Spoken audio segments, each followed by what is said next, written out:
Et non, j'aime bien cette personne-là. D'ailleurs, Ouais. si un jour il est amené à voir cette interview-là, je le remercie énormément pour toutes ces revues de presse, parce que c'est vraiment de l'info factuelle et de l'info qui devrait être Mhm. médiatisée, mais bon, avec nos médias dominants, on est loin de ces infos-là. Donc oui, j'ai lu le 777, Notre-Dame de l'Apocalypse aussi.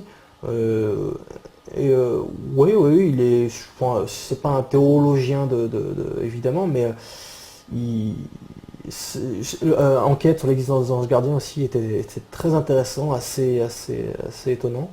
Et ces choses-là, je les ai lues alors que je n'étais pas converti, hein. C'est des choses que j'ai un petit peu étudiées, tout ça. Alors, qu'est-ce qu'on nous dit encore?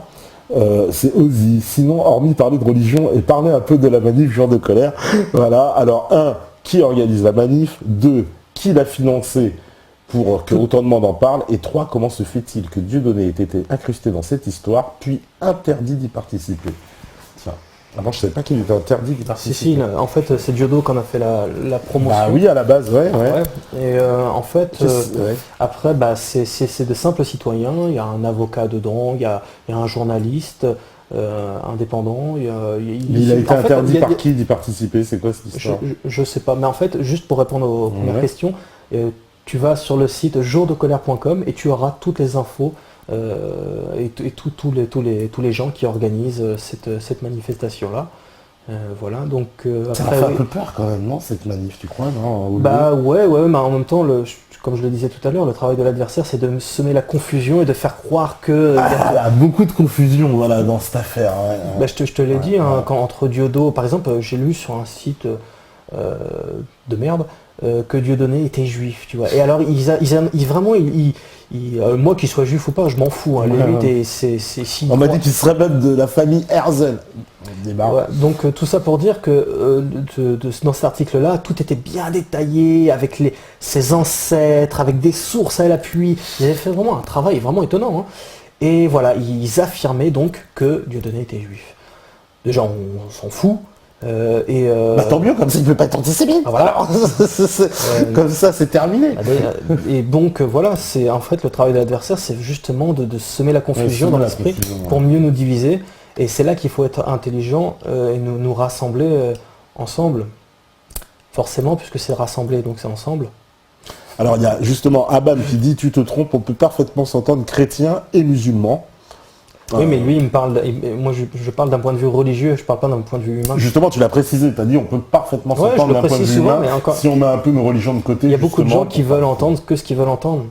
Non, mais tu l'as bien Parce que précisé, les deux mon religions cher Abam. ne sont pas les mêmes. Il suffit de lire le Nouveau Testament et le Coran, et tout simplement, c'est pas moi qui parle, hein. Voilà, même je côtoie il y a pas longtemps, là, j'ai un projet justement avec un musulman, un projet de clip, et lui-même il me dit, même moi j'évite d'en parler à des frères musulmans, parce que même entre nous des fois on s'entend pas. Donc tu vois. Bah justement, c'est ce que dit Scorpio, il dit ça risque de partir en sucette cette manifestation avec tous les clans de diverses associations opinions de toutes sortes. Ouais. C'est vrai, on peut pas craindre un peu un clash finalement aussi, non? Si, comme toute manifestation, il peut y en avoir un, ou en tout cas un organisé. Parce que les mecs dans la résistance, là on voit que ça part de riposte laïque en gros à, on va dire, aller à C'est pour ça tous les d'ailleurs que groupes dans de les résistance, manifestations, les gens un peu catholiques, etc. les gens un peu connus dans les manifestations, connus ou en tout cas qui ont une certaine notoriété, ils vont souvent cagouler ou cacher ou des choses comme ça, parce que ils savent qu'on va les reconnaître, ils savent qu'il peut y avoir des organisations qui les attendent là-bas, Ouais, tout ou à des fait, choses bien comme sûr, ça. bien Donc sûr. Ça devient des tractards en plus. Bah oui, oui, oui. En France, c'est pas la première fois qu'on assistera à des violences. Donc, comme ça, tu vois, moi j'ai beau avoir 12 ans de karaté derrière moi, bon, le mec, s'il s'attaque à moi, si je peux l'allonger, je vais l'allonger de manière ultra violente, c'est sûr, parce que je vais pas me laisser taper non plus.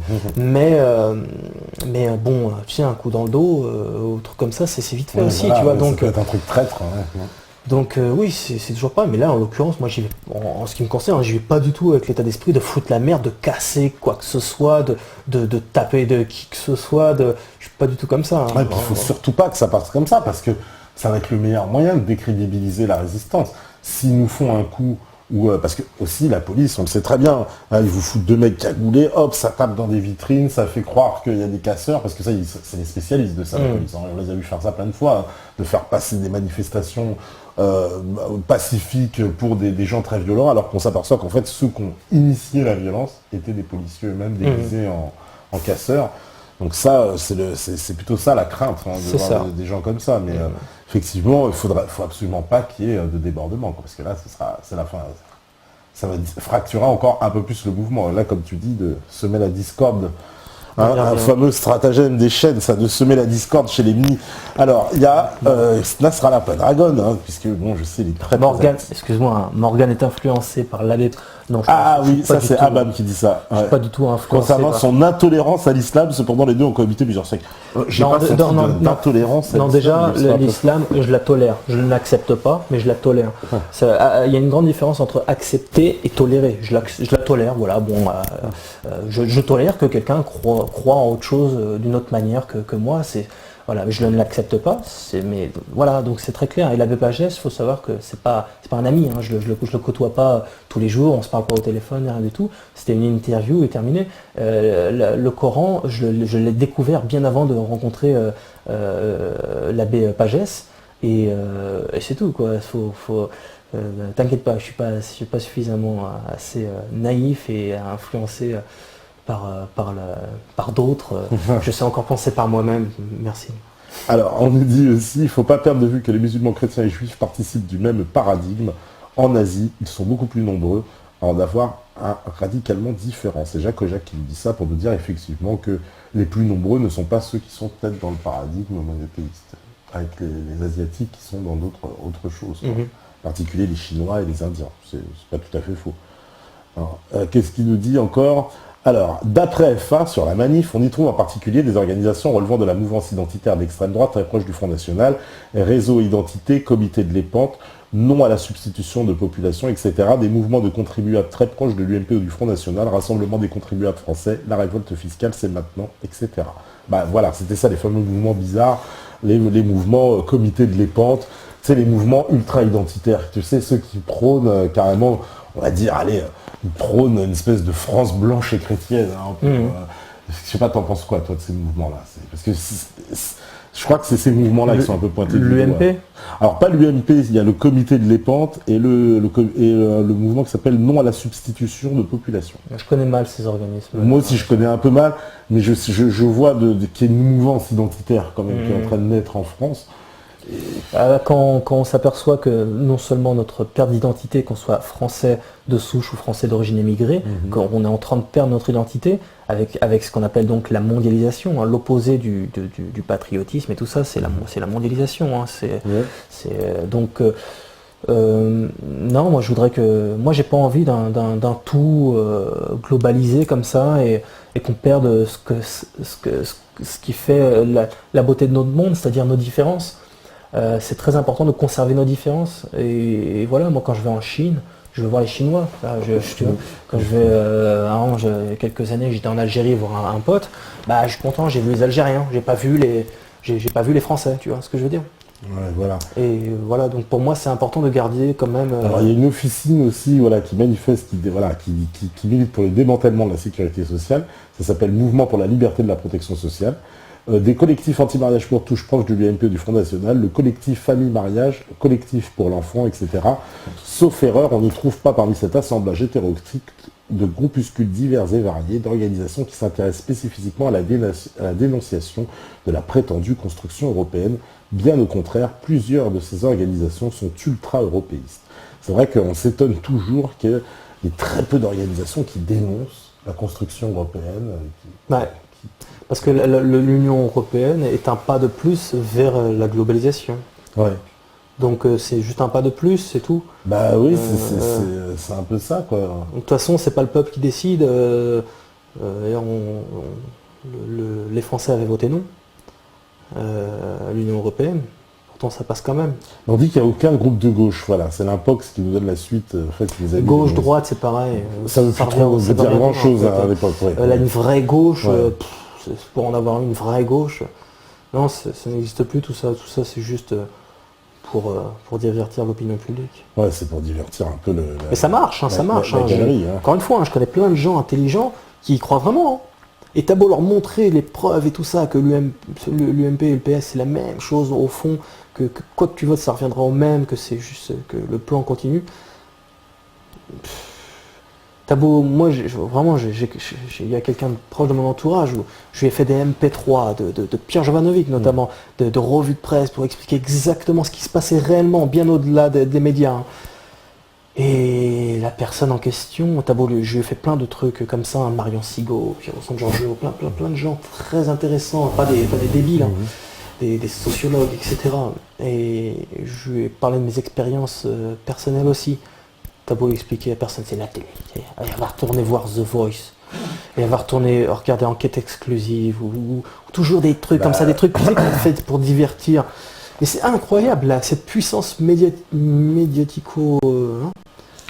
Là, on dit, voilà, on reproche que cette manifestation est axée sur la dénonciation de la politique de François Hollande, mais en aucun cas sur les véritables ennemis à abattre, en particulier l'euro, l'Union européenne, et peut-être bien même la finance, qu'on pourrait mettre dans le même paquet.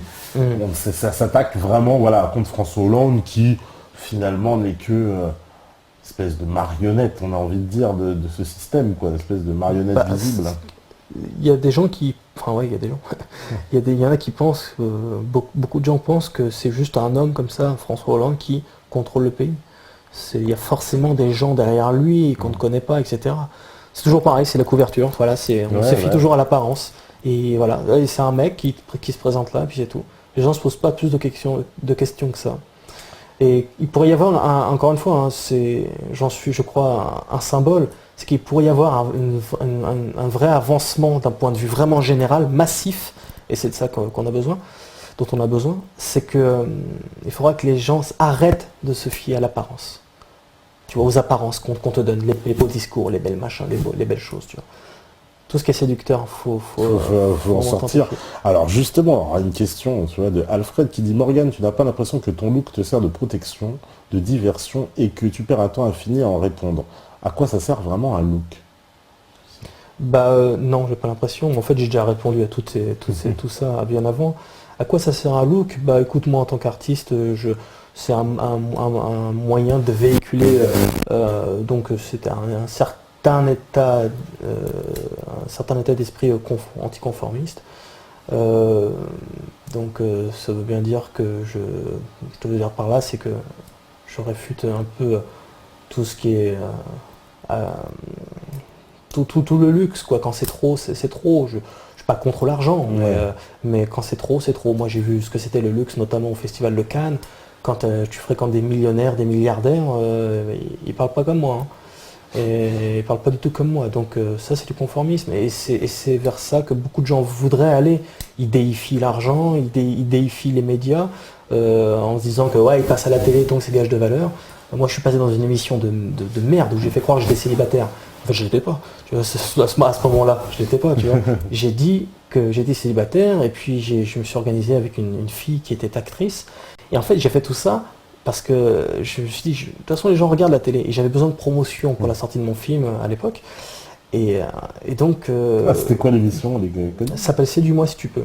Séduis-moi si tu peux. Ouais, c'est une émission sur W9, mais vraiment de merde. La télé-réalité. De la merde, de la télé-irréalité. et en fait, j'ai fait ça pour...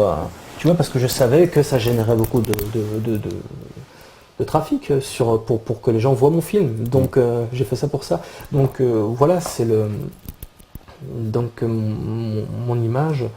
Après, c'est sûr qu'il y a des gens qui peuvent pas comprendre. Il y aura toujours des gens qui ne pourront pas comprendre, de toute façon. Toujours des gens Alors on nous dit, la différence étonnera toujours, c'est le propre de l'homme de regarder avec mystère l'écart à la norme. Oui, dans la Bible, tout à fait.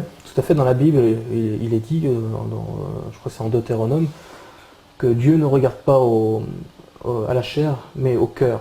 Et je crois que beaucoup de gens devraient prendre exemple sur Dieu. Alors on nous dit aussi... mais encore une fois, c'est un état d'esprit vraiment... une manière de réfuter le système établi. Voilà, je suis quelqu'un anti-mode, je n'aime pas les modes. Et effectivement, on peut pas dire que je suis à la mode. Hein. Quand tu marches dans la rue, tu vois pas des gens comme moi tout le temps, quoi. C'est clair. Et puis, voilà, il n'y a rien d'occulte et de méchant derrière tout ça. Hein. Et puis, je trouve ça esthétique. Pour moi, c'est esthétique, tout ça. Peut-être pour ça. Je sais que pour certains, ça ne l'est pas, et pour même certaines parties, c'est moche. Mais pour moi, c'est beau, et je fais ce que je veux. Bon ben voilà, la réponse est donnée, ouais, les jeux sont clairs. Et puis si on ne croit pas, si on pense que j'ai une idée cachée derrière la tête ou je sais pas quoi, bah, tant pis, je ne peux pas plus, je vais pas passer ma vie à me justifier. Alors, il y a Roy de Coupe qui nous dit, roi des coupes, le jour de colère est pour tous les mécontents, et c'est tout. Ouais, tout à fait. Voilà. C'est comme ça en tout cas que je l'ai compris. Ouais. Alors Sony 75, oui, musulmans et chrétiens ensemble. Voilà. Donc il y en a qui veulent que musulmans et chrétiens roulent ensemble. Ah bah dans l'absolu, c'est ce qu'il faut. Hein. Ouais. Alors on nous dit, si deux parties de croyants se combattent, rétablissaient la paix entre eux. Si l'un se rebelle encore contre l'autre, luttez contre celui qui se rebelle jusqu'à ce qu'il s'incline devant l'ordre de Dieu. Alors ça, c'est un commandement du Coran, apparemment. Oui. C'est Nasrallah Panagon qui nous dit ça. Chrétiens et musulmans, même combat, ne nous laissons pas détourner par Lucifer. Ça, c'est Félin qui nous dit ça. Ensuite, il y a Ekaji. Le jour 2, par son nom, nous invite à y être comme chez nous et à faire de belles rencontres entre dissidents, échanger des contacts en vue de futures révolutions citoyennes contre les oligarques. En fait, ce jour ne devrait pas avoir de fin jusqu'à l'établissement d'un nouveau gouvernement fait par le peuple. C'est pas mal, ouais. Et lui, il demande ce qu'on commence la révolution le 26. Il y a qu'est-ce qu'il nous dit Jacques Ojac, l'islam se positionne dans la continuité du judaïsme et du christianisme, c'est une sorte de mise à jour du logiciel. Comment réagirons-nous si un prophète se présentait avec une nouvelle révélation? Il y a des chances que nous le rejetions violemment. Tiens, c'est Jacques Ojac qui nous dit ça. Et oui, pour les musulmans, c'est la suite, c'est la continuité. C'est la continuité, ouais. Moi, c'est ce que j'ai compris dans le Coran. Ah bah ça s'établit comme ça. Après, c'est une continuité des autres. Quand on lit le Nouveau Testament, quand on le comprend surtout, et on s'aperçoit que ce n'est pas possible. Il ne peut pas y avoir de nouveaux prophètes, etc. Et qu'en fait, il n'était pas annoncé. Ce qu'on annonçait, c'était surtout le Saint-Esprit. Pardon, ça c'est encore... Oui, parce qu'on parle d'un esprit de lumière quand même. Je crois que c'est dans le Nouveau Testament, qui doit venir un esprit de lumière. Ouais, enfin... Est-ce que c'est Mohamed ou alors le Saint-Esprit. En fait, Jésus explique bien qu'il y aurait beaucoup se présenteraient comme des prophètes, etc. Et que ce seraient des faux prophètes. Mais après, je ne veux pas non plus faire de mes arguments une attaque contre les musulmans. Il y a des choses qui ne me conviennent pas dans le Coran, encore une fois. Je sais qu'ils vont dire que je suis raciste ou islamophobe. C'est toujours des mots à la mode. Encore une fois, on a tout le droit d'être d'accord et de ne pas être un peu désaccord. C'est hallucinant, je te jure. Mais j'ai même eu des menaces. Ou des gens qui font des cours de théologique, comme si je n'avais pas lu le Coran, tu sais. Ils me disent, il y a écrit ça à tel endroit. Je sais, j'ai lu. Je suis pas débile, tu sais. Je suis pas mongolien. Je sais lire. Ça fait des années que je m'intéresse à ça. Bon, excusez-moi de ne pas être d'accord, est-ce que je suis obligé d'être d'accord, tu vois, c'est pardon, désolé. Alors justement, on nous dit notre invité devrait lire la traduction de l'exégèse du Coran par Bruno Bonnet-Aymar, ça va lui plaire, c'est tout à fait sur sa ligne, perso, je n'ai pas d'opinion. C'est Eurazien qui dit ça. Je ne connais pas. Ouais, moi non plus. Mais en général, c'est des choses très intéressantes quand on nous dit ça.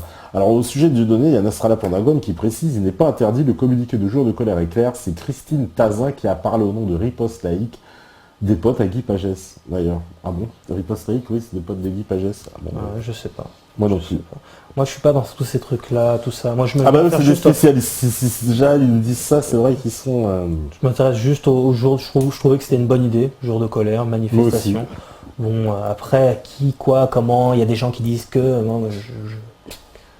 Alors en plus, il y a Nasrallah Pentagon qui dit quelque chose d'assez assez logique, assez cohérent. Il dit en même temps... Si l'UPR voulait rajouter sa ligne sortie de l'UE, de l'euro, de l'OTAN, il fallait qu'il vienne, non.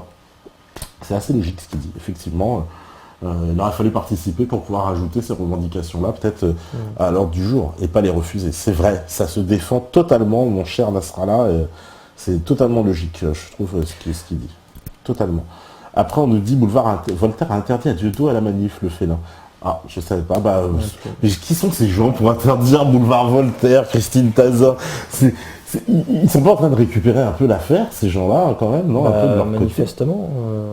Encore une fois, chacun doit faire attention. Ouais, on a besoin que ça tire la couverture à soi, parce qu'en fait, il y a une énorme contestation. Et j'ai l'impression, là, un peu, tout le monde veut tirer un bout de couverture vers soi, un bout, prendre un peu les marrons du feu de ce qui traîne. Encore une fois, toujours le même principe, c'est diviser les gens au maximum, semer le doute. Il n'y a pas mieux qu'un peuple qui a le doute, quoi.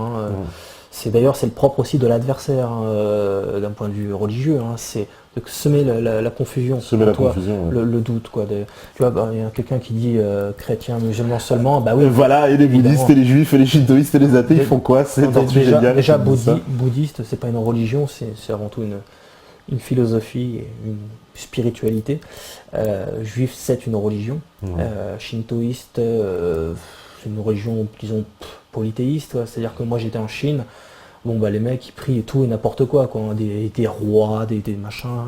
Ils prient vraiment tout et n'importe quoi. Mais évidemment, tout le monde...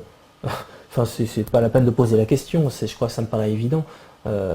Quand on dit chrétien et musulman, c'est que quand même, en France, il y a quand même beaucoup de chrétiens et aussi pas mal de musulmans, nettement moins que les chrétiens, mais il y en a quand même beaucoup.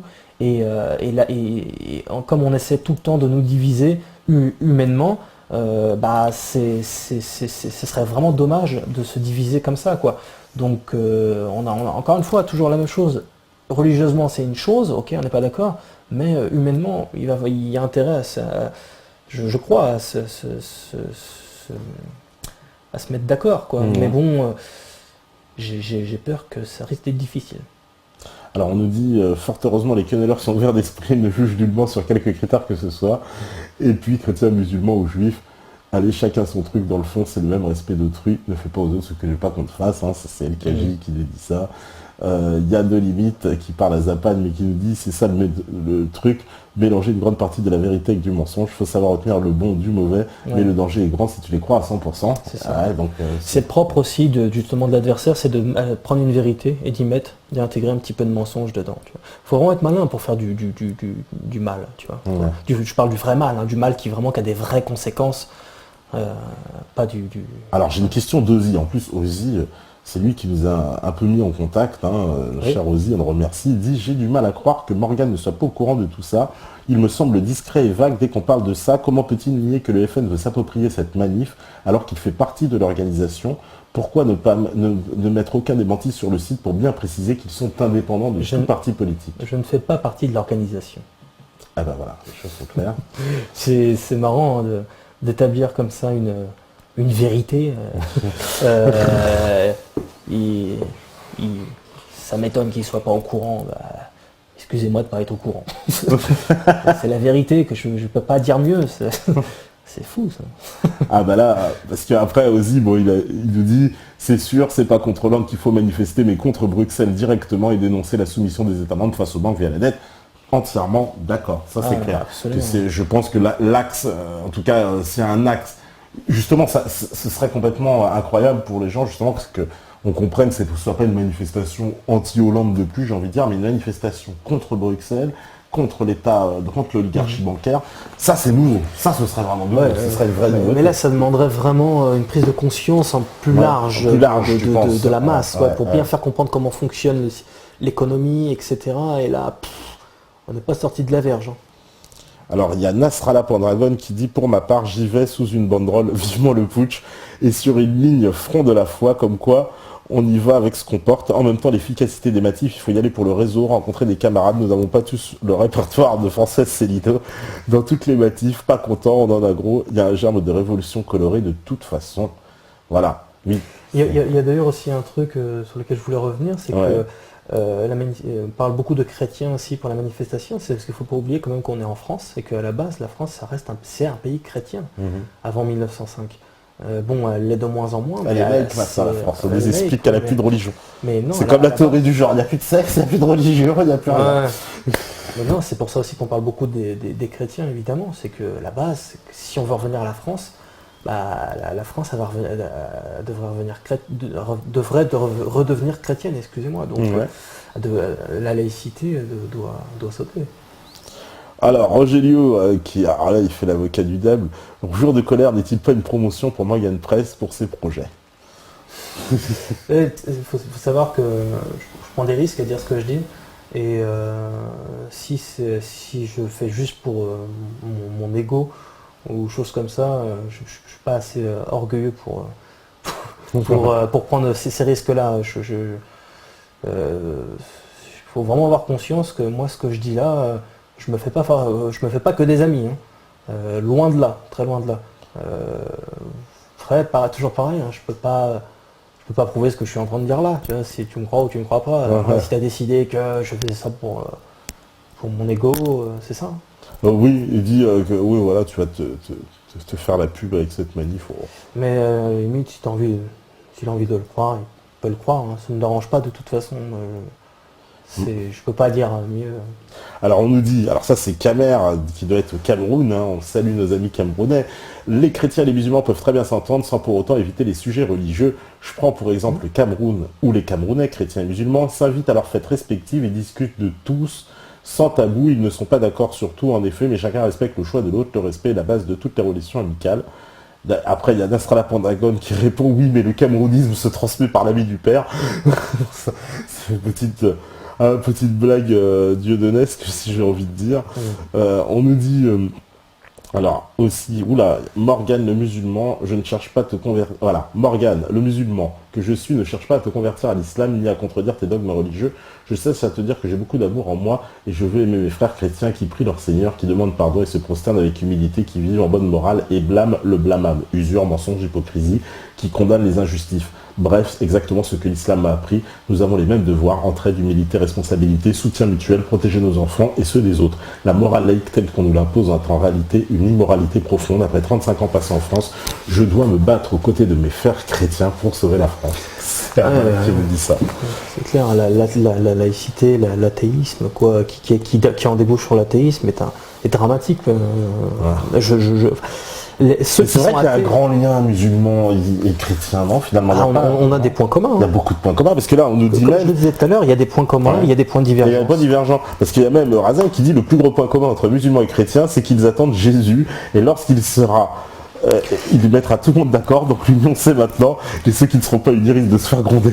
Bon, c'est sûr, c'est toujours Jésus qui revient à la fin des temps. Bah oui, parce que dans le Coran, et par contre, alors là c'est étonnant, c'est vrai que dans le Coran, dans la Bible, c'est Jésus qui revient. On nous dit clairement, c'est Jésus qui revient à la fin, même les musulmans, parce que ça, les gens des fois pensent que les musulmans ne croient pas en Jésus, ce qui est totalement faux.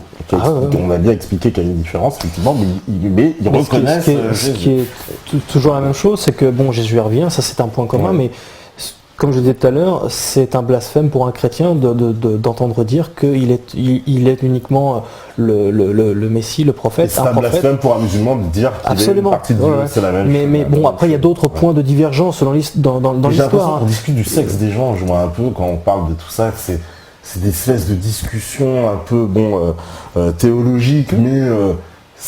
J'ai presque envie de dire pour un chrétien d'essayer d'argumenter, c'est presque pisser dans un violon parce qu'en fait, pour beaucoup de musulmans, une bonne partie, les textes chrétiens sont falsifiés. Donc en fait, peu importe ce que je dis, en fait, j'aurais tort. C'est pour ça qu'au bout d'un moment, je me rends compte que on va pas discuter pendant 10 ans, tu vois. J'ai compris, je connais ta version, tu connais la mienne, c'est bon, qu'est-ce qu'on fait? On bastonne maintenant ou tu vois, ce qui dérange avec la Bible, c'est par exemple, si on va dans un magasin, on dit, je veux une Bible, on va me dire laquelle. Alors, quelle édition? En fait, moi j'ai l'Ancien Testament, les machins. Il n'y a que l'Ancien et le Nouveau Testament. Ouais, il y en a pas d'autres. Bibles un peu non reconnues. Je sais pas, moi ce que je peux dire, l'évangile de Judas. L'évangile de Judas. Je n'ai jamais lu et lire Judas, c'est franchement pas le meilleur des apôtres, donc je sais pas, ça m'intéresse pas. Mais enfin, ça m'intéresse pas. Je voudrais bien quelque part le lire pour voir peut-être les conneries qu'il y a écrites dedans, mais bon. Moi j'ai lu plusieurs Bibles différentes et je peux te dire que en tout cas dans mon expérience, toutes les différentes éditions, elles se valent toutes. Des fois les mots ne sont pas tout à fait les mêmes. Mais il n'y a pas une falsification quand même de Saint Paul et de Constantin au moment du concile de Nicée, lorsqu'ils ont, on va dire quand même, abandonné certains symboles très forts de la chrétienté. C'est là qu'on a imposé évidemment, on a décidé qu'à partir de ce moment-là, du concile de Nicée, les représentations allait être soumise à un conseil, etc. Puis il y en a d'autres qui n'ont pas accepté, puisqu'à la base les icônes étaient interdites, donc il y a eu un clash là-dessus. Oui. Je sais qu'il paraît qu'on a remanié certains textes à ce moment-là. On a expliqué que la scission n'était pas obligatoire, manger du porc, finalement c'est pas très grave non plus, etc. Alors que tout ça c'était des prescriptions de base qui étaient... Oui, mais ça c'était dans l'Ancien Testament, c'est-à-dire qu'il y a beaucoup de choses qui ont été abolies avec la Nouvelle Alliance. Celle faite avec Jésus en fait. Donc effectivement, chez les chrétiens, il n'y a pas de circoncision, tu peux manger du porc, etc. C'est une nouvelle alliance, donc c'est une... Dans l'Ancien Testament, on n'a pas le droit de manger de porc, on doit manger halal, on doit... C'est la première alliance faite avec Abraham. En fait, avant, le peuple élu, c'était les Juifs. Bon, eux, ils attendent toujours le Messie. Je crois qu'ils vont attendre encore attendre longtemps, j'ai l'impression, et quand il arrivera... ils sont passés à côté, quoi, en fait. Moi, je crois, et je respecte tout à fait mes amis juifs, et je ne suis pas antisémite, je le dis. Je crois qu'il risque d'attendre longtemps, et le jour où il y aura un Messie qui va se manifester, ça sera plutôt l'Antéchrist, qui va se présenter comme Messie. Mais bon, ça c'est que mon avis. C'est mon avis. Voilà, pareil, je suis pas antisémite, pourtant je suis pas d'accord, c'est tout. On ne demande pas moi, je peux toujours aussi m'entendre avec des juifs, et c'est le cas, hein, je connais aussi des juifs avec lesquels je m'entends très bien. Donc, je sais plus où on en était. Oui, voilà, non, ce que vous disiez. Alors après, tu as tout un tas de réponses. Alors tu as les vautours sont au gouvernement et les loups dans l'UE, ça c'est de limite. Alors Roger Liot qui veut faire la polémique ce soir, dis donc, si Morgan n'est pas un des organisateurs, pourquoi est-il invité à la place des organisateurs? Apparemment, non, il n'est pas invité en usurpation, parce que... je suis pas venu pour parler exclusivement c'était l'occasion de se rencontrer, de parler d'autres choses. D'ailleurs, on nous a reproché beaucoup de religion et de franc-maçonnerie et de machin, donc c'était très intéressant, je pense. Après, j'en parle, c'est parce que moi je pense que tu as été un des porte-parole, alors peut-être autoproclamé, je sais pas, mais en tout cas tu as contribué à faire... Je suis en aucun cas le porte-parole de tout ça. C'est juste que tu as contribué à faire la promotion de cet événement quand même. Donc, oui, enfin je veux dire, je suis pas le porte-parole attitré. Voilà, oui. C'est ça que je veux dire, je ne suis pas à la tête de l'organisation non plus. Non, j'ai trouvé que c'était une bonne initiative. Si ça avait été d'autres personnes et que la manifestation était tout aussi louable, j'aurais fait la même chose en fait. Hein. Moi, je suis quelqu'un quand même qui se fait pas mal de soucis pour notre patrie et puis pour l'avenir du monde. C'est tout quoi. Voilà, non mais c'est très bien. Écoute, moi je pense que c'est bien d'appliquer. Alors je vois qu'en plus l'heure passe, on arrive à la fin de l'émission. Vous voyez, on était absorbés. Je vais réactualiser, voir s'il reste quelques questions. On nous dit pourquoi les juifs non sionistes ne font-ils pas entendre leur voix? C'est le félin. Les juifs non sionistes, ouais. C'est-à-dire que les juifs, il y en a très très peu. Hein. Je sais pas, c'est même pas 1% de la population mondiale. Oui, voilà. C'est dérisoire. Mais il y a des non sionistes quand même. Tous les juifs sont pas sionistes, tous les sionistes ne sont pas juifs. Effectivement, ça il faut le répéter sans cesse. Il y en a énormément, ouais. Mais oui, les juifs, il y en a très très peu. Des vrais juifs, je parle. Ils se sentent. Moi, je pense qu'il y en a, parce que vous voyez des personnages comme sur les réseaux, vous savez très bien, il y a Alain Benajam, il y a Jacob Cohen. Oui, mais je parle pas je parle religieux. Je parle pas d'appartenance. D'appartenance religieuse, pas évidemment culturelle. Mais il y en a quand même des juifs qui sont fait entendre dans cette histoire, hein, comme ceux que je viens de citer, et qui sont absolument contre et qui réfutent et qui dénoncent cette mainmise de certains lobbies qu'on la mainmise sur le gouvernement. Hein, et que, voilà, clairement, le gouvernement n'est plus très libre. Et d'ailleurs, qu'est-ce qu'on nous dit? Alors, on a tout vu de ce point de vue, il s'agit d'une dispute d'amour, chacun voulant ramener son comparse vers le bon chemin. Est-ce un motif de guerre? Attention, les mecs, le Christ vous écoute. Le Nouveau Testament, c'est la circoncision du cœur. Bon, écoute, il y a vraiment des petites remarques. Et puis on nous met un débat islamo-chrétien avec Rabbi Tournoine et l'imam Tarek Obrou. Bon, voilà, à suivre, ça peut être très intéressant. En tout cas, merci d'être venu, hein, Morgan. Merci à toi. C'était une super émission, je pense que vous aussi vous avez apprécié. Vous voyez, on n'a pas été aucune censure dans les questions. Hein, ça passe sur TF1, c'est ça? Ouais, voilà, TF1, Canal+, la totale. Ils sont en mode. Donc, voilà, en tout cas, merci à vous de nous avoir suivis. Alors, qu'est-ce qu'on nous dit? Sais-tu quelle proportion de franc-mac à l'Assemblée au Sénat? Ça, c'est dur à savoir. Hein, la proportion de franc-mac à l'Assemblée au Sénat. Beaucoup. Il y en a beaucoup. Ouais, beaucoup. À mon avis, ça doit bien être 50%. Voilà. Peut-être même plus. Bon bah beaucoup, en tout cas, on n'a pas le chiffre précis puisque par définition c'est secret. Donc voilà, bah, on se retrouve demain. Hein. Merci à tous de nous avoir suivis. Hein. Merci à tous ceux qui étaient sur le chat, hein, les habitués, Jaco Jacques, Tortue Génial, Y'a Chercheur, Polo de Lisbonne, Astrala Dragon, Sony 75, No Trousse, No Life, LKJ, Le Félin, Mister Quenel, Rogelio, No Limite 72, Eurasien, Abba, Matanor, comme d'hab, c'est voilà, Roi des Coupes, Camer, tous ceux qui étaient là ce soir, Ozzy bien sûr, mon cher Ozzy qui nous fait une promo. Oui, d'ailleurs, merci de nous avoir mis en contact. Qui nous a mis en contact, en plus Ozzy qui nous a mis en contact, donc super. Donc voilà, No Limit 72 évidemment. Et tous ceux qui sont, voilà, Why So Serious, je veux pas trop oublier, L'Impox, Sony 75, voilà. Tous ceux qui ont en tout cas participé à l'émission, comme tous les soirs, donc vous êtes inscrits sur le chat, voilà, il suffit de vous inscrire sur le site metatv.org et tous les soirs, 21h minuit, c'est la libre antenne, voilà. Et demain, on recevra Shérif Delay, on parlera de l'affaire Outreau, hein, puisque Shérif Delay, vous savez, c'est le fils de Myriam Badawi. Donc, et il y a une autre affaire Outreau, hein, donc vous découvrirez certainement un autre visage de cette affaire, tel que peut-être on ne vous l'a jamais expliqué. Moi-même, j'ai découvert, et il y a de quoi tomber sur le cul, et voilà, et on nous donne des messages d'encouragement. En tout cas, merci Morgane, Tepa, toute l'équipe, au plaisir, bonne nuit, merci Tepa, Morgane, etc. Donc tu vois, il y a des bons messages. Merci Morgane, en tout cas, c'était très instructif aussi. Voilà, et écoute, moi je pense que c'était une super émission, et je sais que vous êtes un public, vous ne vous trompez pas. Ils sont exigeants, et je peux même dire érudits à chacun des sujets. Sur chaque sujet, c'est un plaisir en tout cas de vous avoir. Vous êtes le 3e homme de l'émission. On remercie tout le monde aussi dans la régie. Il y a Kamel, il y a Mika et il y a Steph évidemment, puisque Steph il répond en direct en plus sur les messages à votre chat. Je sais qu'il vous a mis du métal tout à l'heure. Vous étiez très étonné d'entendre du métal à Meta TV, comme quoi tout est possible. Vous voyez, on est ouvert d'esprit. Voilà. Donc merci beaucoup. On se rejoint donc demain, même heure, 21h. Minuit, même endroit. Salut à tous, merci.